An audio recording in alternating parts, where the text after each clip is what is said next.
Bonjour tout le monde, bienvenue dans le vlog. Donc aujourd'hui je vais répondre à une question qui m'a été posée dans les commentaires des épisodes précédents.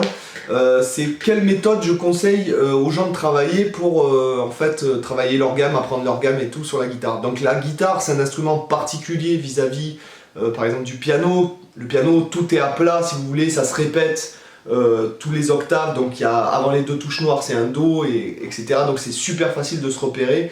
Alors que nous, en fait, tout change selon la tonalité, selon la corde, selon de là où on part, selon où on va. On peut avec le même son faire plus de 30 doigtés différents selon ce qu'on joue. Donc c'est vrai que c'est pas évident d'un côté c'est facile je trouve la guitare, et d'un autre côté c'est vrai qu'il y a beaucoup de méthodes pour appréhender les gammes.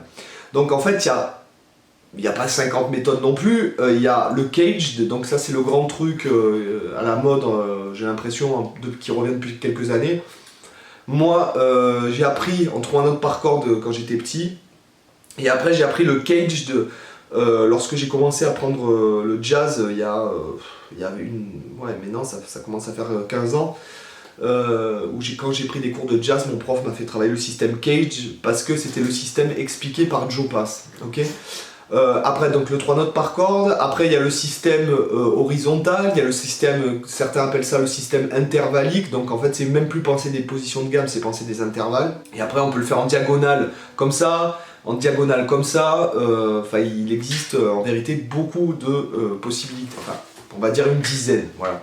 Alors moi ce que je vous dirais c'est que, alors je rappelle pour ceux qui connaissent pas le système cage, en fait le système cage c'est C-A-G I, D, donc en fait ce sont les positions d'accords avec les cordes à vide, d'accord? Donc C, A, G, I et D, en fait on apprend ces gammes par rapport à ces positions d'accords. Je vous donne un exemple, par exemple si j'ai mon accord de Do majeur comme ça, d'accord? Vous voyez, et la gamme est inscrite dans l'accord. Ok, et ça veut dire que si j'utilise le système cage, je vais visualiser par exemple ici mon Mi majeur, donc c'est ma position de Do majeur, ok, sauf que je la déplace ici en Mi, ok, si vous voulez mon index ici représente virtuellement les cordes à vide, ok, et je fais ma gamme. Par exemple si je fais mon Sol, Sol ce sera...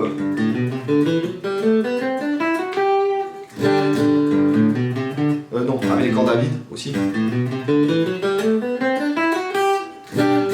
Ok, si je fais mon La, ce sera...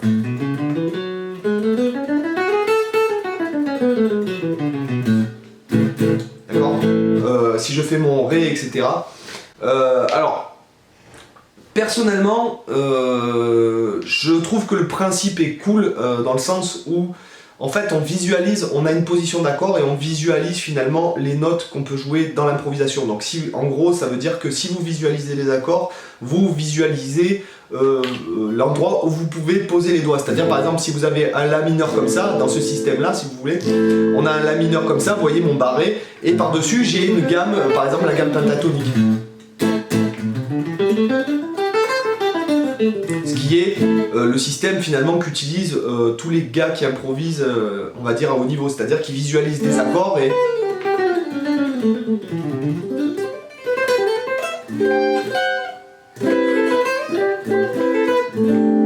D'accord, et ils visualisent des phrasés qu'ils peuvent mettre dessus. Et ce qui permet aussi d'atteindre le principe de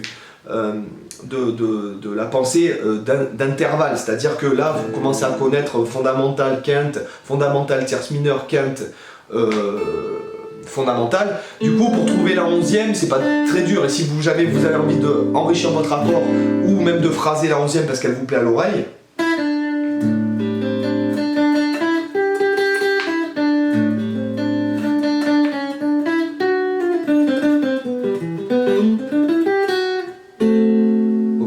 ça vous permet de mieux, on va dire, visualiser et mettre un nom sur ce qui vous plaît aussi, ce que je vous conseille. Donc le système cage, pour moi, c'est le système cage de basique, c'est-à-dire apprendre ses positions et ses gammes comme ça. C'est bien, ce qui en découle et ce qui peut en découler vis-à-vis de votre visualisation.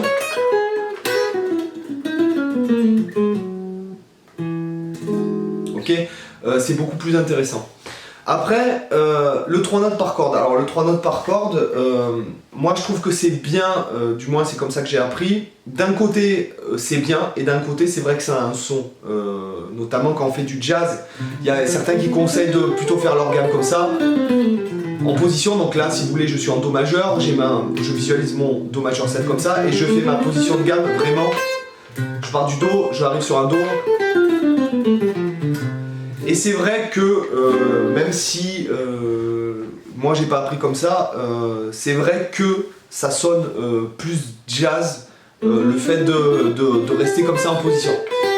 Ceci dit, les gens qui ne restent qu'en position, ça s'entend aussi. Et limite, j'ai envie de vous dire qu'il y a moins de dynamique qu'une personne qui par exemple se déplace horizontalement. Par exemple, Pat Metheny. Je parle souvent de Pat Metheny parce que même si je suis pas le plus grand fan absolu de Pat Metheny, que je n'irai pas écouter toute la journée, il est vrai que pour moi, au niveau de ce qu'il faut apprendre dans le phrasé, ce qu'il faut en retirer, et dans un truc accessible, par exemple le phrasé d'Alan Holdsworth, c'est pas inaccessible, c'est pratiquement inaccessible dans le sens où déjà il faut avoir des mains comme ça. Et puis la guitare est repensée, la musique est repensée d'une certaine manière, ok. Alors que Pat Metheny, on est en face d'un gars qui connaît vraiment le langage jazz qui vient de Miles Davis, de Charlie Parker, de Wes Montgomery, etc.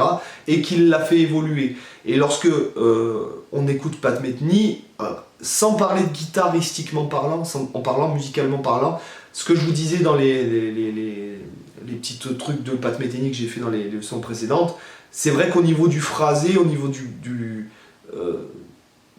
des phrases même, et de la qualité du phrasé, de l'architecture des phrases, etc., je trouve que c'est ce qu'il y a de plus accessible pédagogiquement parlant.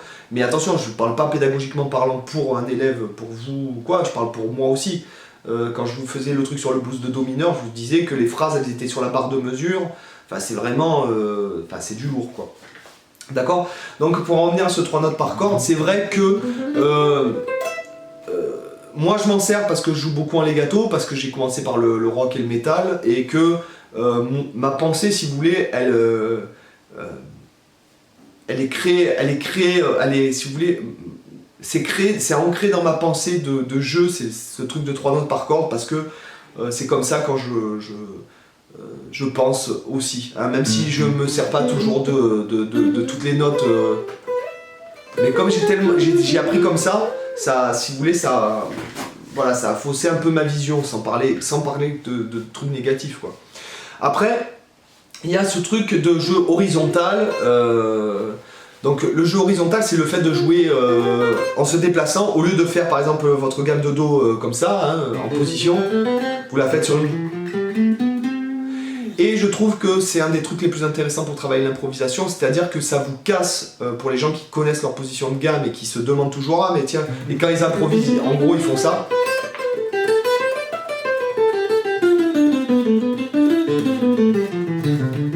Bon, voilà, ça casse ça, donc le fait de jouer sur une seule corde, ça vous oblige à chercher en fait dans la musicalité, non plus dans la technique en fait, et dans le truc digital, c'est-à-dire de savoir où est-ce qu'on met les doigts, etc. etc. Donc ça, je trouve que c'est très intéressant. Après, il y a le système, ce que j'appelle pianistique, c'est-à-dire qu'en fait, au piano, lorsque vous faites quelque chose, vous faites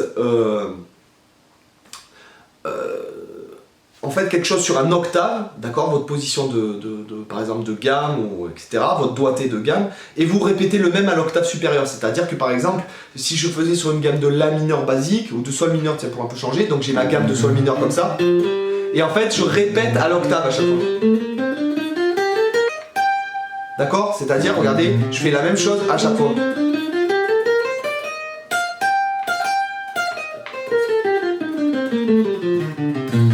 Alors moi je trouve que c'est très intéressant, c'est quelque chose dont je me sers énormément, ce genre de choses.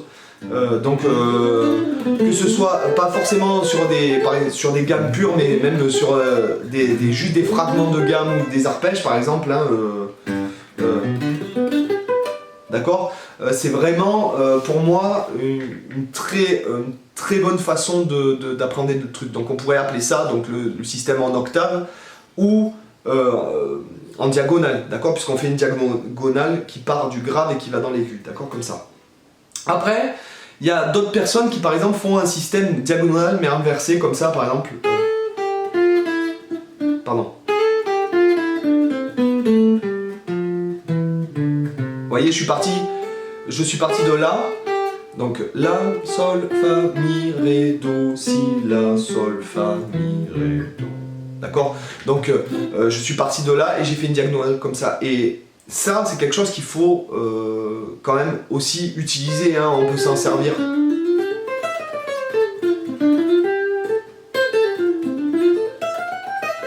J'ai envie de vous dire que il faut, voilà, la conclusion de tout ça, ça serait se dire,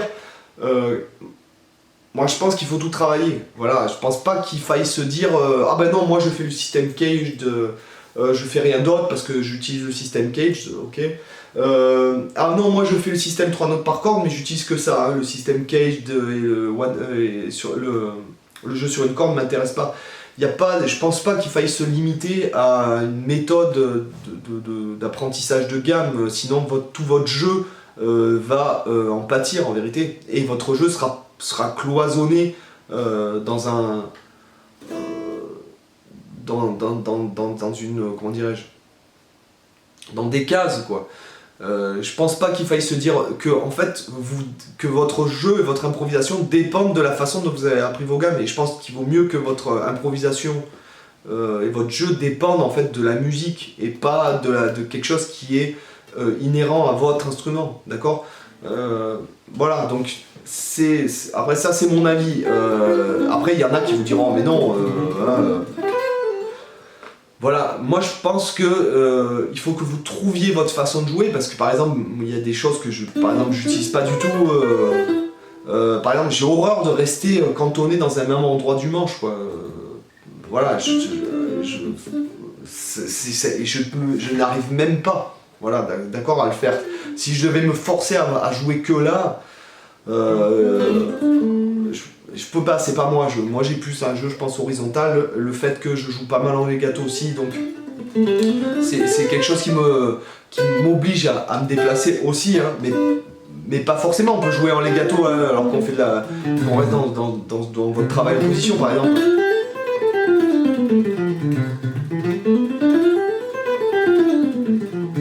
Je veux dire, on peut jouer en legato en restant en position, mais voilà, après moi c'est comme ça que j'ai développé, enfin mon truc, hein, et que je continue à développer, c'est-à-dire que moi je m'entraîne à improviser et je cherche à avoir un son, on va dire, dans les doigts, et pas forcément à me dire ah, tiens je fais telle ou telle position de gamme ou façon de faire. Des fois je m'impose de jouer que sur 2 cordes, sur une seule corde. Je m'impose des handicaps, on va dire, lorsque je joue, mais je me dis pas tiens aujourd'hui je vais faire que du system cage, et puis je peux même pas, c'est impossible pour moi, d'accord. Donc je vous dirais que la bonne méthode en fait c'est de connaître tout, voilà. Et après le système, ce que je vous disais tout à l'heure, intervallique, c'est-à-dire que lorsque vous allez improviser, vous allez penser en intervalle et vous dire ah bah tiens je fais sonner la 9e.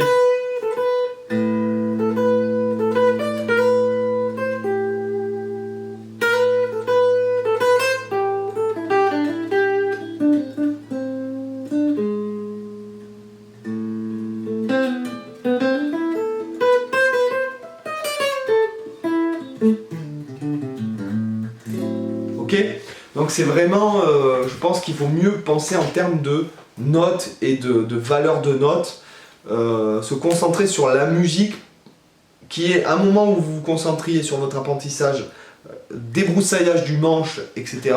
Et qu'il y a un moment où vous vous concentriez sur en fait le fait de faire de la musique avec tout ça, quoi. Voilà, les gars, j'espère que ça vous a intéressé, je vous dis à bientôt pour une autre vidéo, bye bye, ciao. Merci d'avoir regardé cette vidéo. Sur cette page, vous avez le lien pour vous abonner à la chaîne du Guitar Vlog en haut à gauche, à ma chaîne principale en haut à droite. En bas à gauche, vous avez le lien du site avec les packs de leçons, l'école de guitare en ligne, les tablatures et le contact. Et en bas à droite, vous avez la vidéo qui est suggérée par l'algorithme YouTube rien que pour vous. À bientôt.